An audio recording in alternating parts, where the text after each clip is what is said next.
હૃદયના ભાવથી આવકારીએ છીએ। તો કારવર કોની વાત કરી હતી?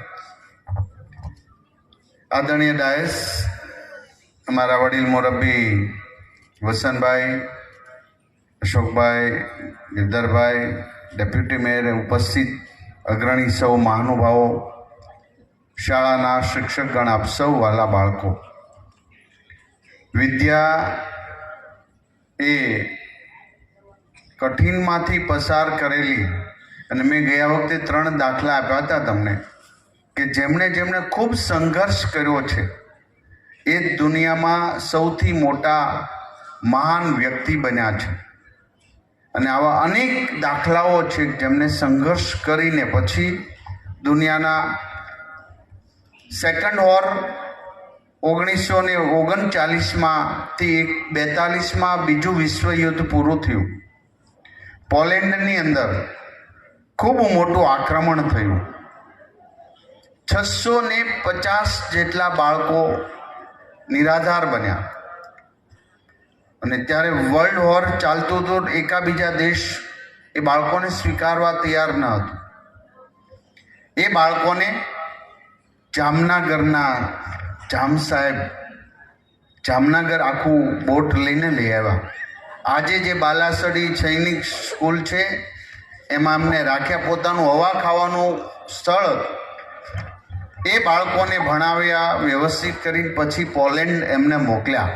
આજે પોલેન્ડના અનેક લોકો એ જામનગર બાલાછડી સ્કૂલની મુલાકાત લે છે, અને ખૂબ સારું। એ બાળકોમાંથી એક બાળક પોલેન્ડનો વડાપ્રધાન બન્યા હતા। જે અહીંયા રહ્યા ત્યાં ગયા, પછી પોલેન્ડના વડાપ્રધાન એ શાળામાં, ગુજરાતની શાળામાંથી અમે આપ સૌ બાળકો પ્રત્યે સંવેદના સાથે, સરકાર પણ શ્રેષ્ઠ વિચારી રહી છે અને કામગીરી કરી રહી છે, જેમાં વસંતભાઈનો પણ સહયોગ અમે લઈ રહ્યા છીએ। મગનભાઈ, અમે પ્રોજેક્ટ તો નહીં કહેવાય, પણ 1 લાખ બાળકોને 5 વર્ષના સ્ટેપમાં હોસ્ટેલ સાથે વિના મૂલ્ય 6 થી 12 ભણાવવાનું સરકારે નક્કી કર્યું। અને એક અમરેલીની અંદર આપણું સંકુલ, ક્યારેક જજો, એક વિદ્યાર્થીના 60,000 રૂપિયા આ રીતે પૂજ્ય રમેશભાઈ ઓઝા દેવકા 2000 બાળક સુધીના એ સ્ટેપ, આ રીતની 10 શાળાઓ શરૂ થઈ ચૂકી છે।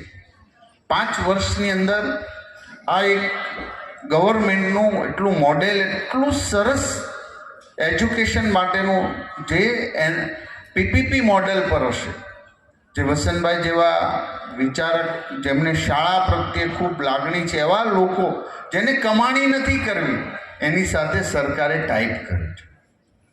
મને કહેતા આનંદ થાય છે કે આવી હાયર એજ્યુકેશન સુધીની 5 વર્ષમાં આદરણીય ભૂપેન્દ્રભાઈ પટેલ સાહેબ માર્ગદર્શન નીચે એજ્યુકેશનનો બેસ્ટ રોડમેપ બનાવીને અમે આગળ વધી રહ્યા છીએ। ત્યારે હેલ્થ ક્ષેત્રે પણ વસંતભાઈને વાત કરતો હતો, કામરેજમાં 300 બેડની હોસ્પિટલ અમે આ નવા બજેટની અંદર સામેલ કરી દીધી છે।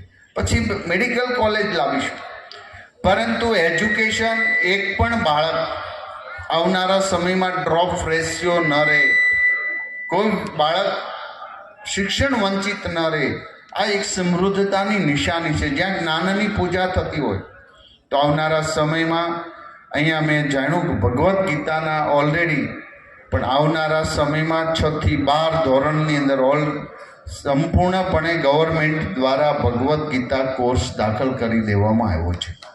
અને મને ખ્યાલ છે કે હું જ્યાં ભણ્યો તો 1 થી 7 ધોરણ નાના એવા ગામડાની અંદર, પણ ત્યાં ભગવદ્ ગીતાના જે પાઠોને જે જ્ઞાન મળ્યું, આજે મને સૌથી વધુ એ ઉપયોગી થઈ રહ્યું છે। તો ખુશી ક્યાં મળે? આખી દોડ, આટલી બધી દોડની દુનિયામાં ખુશી ક્યાં પ્રાપ્ત?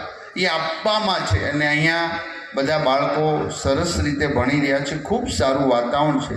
પ્રભુ સૌને શક્તિ આપી, અને કઠિનમાંથી ને જેટલો હીરો બહુ સ્ટ્રોંગ હોય, કાચા હીરાને પેલ પાડીને પછી એને કેટલું ઘસાવવું પડે, એ ગરમ થવું પડે, ઘસાવવું પડે, પછી એની વેલ્યુશન થાય. એમ આપ સૌ બાળકો, દીકરા દીકરીઓ, તમે આજ ઘસાઈ રહ્યા છો અને તમારી વેલ્યુશન દુનિયામાં બહુ મોટી થવાની છે. તમે તેજસ્વી છો. આપ સૌની સાથે કંઈક ને કંઈક, કોઈ વ્યક્તિનો પૃથ્વી પર જન્મ થયો એનું કંઈક ચોક્કસ ભગવાનના એની પાછળના ઈરાદાઓ હોય છે કે એનું કર્મ હોય છે. ત્યારે આપ વસંતભાઈ આ રીતની સરસ પ્રવૃત્તિ કરી, એમનું કર્મ તો શ્રેષ્ઠ કરી રહ્યા છે, પણ આવનારા આ યુવા પેઢીને, દીકરા દીકરીઓનું કર્મ પણ શ્રેષ્ઠ કરી રહ્યા છે. આવો સૌ સાથે મળીને એજ્યુકેશન ક્ષેત્રે કોઈ પણ બાળક, આમ તો એક બાળક, એક વૃદ્ધ, બેની સારામાં સારી માવજત થવી જોઈએ. એ સંસ્કૃતિવાળો સમાજ કહેવાય જે આપણે કરી રહ્યા છીએ. આપ સૌને શુભેચ્છા પાઠવું છું.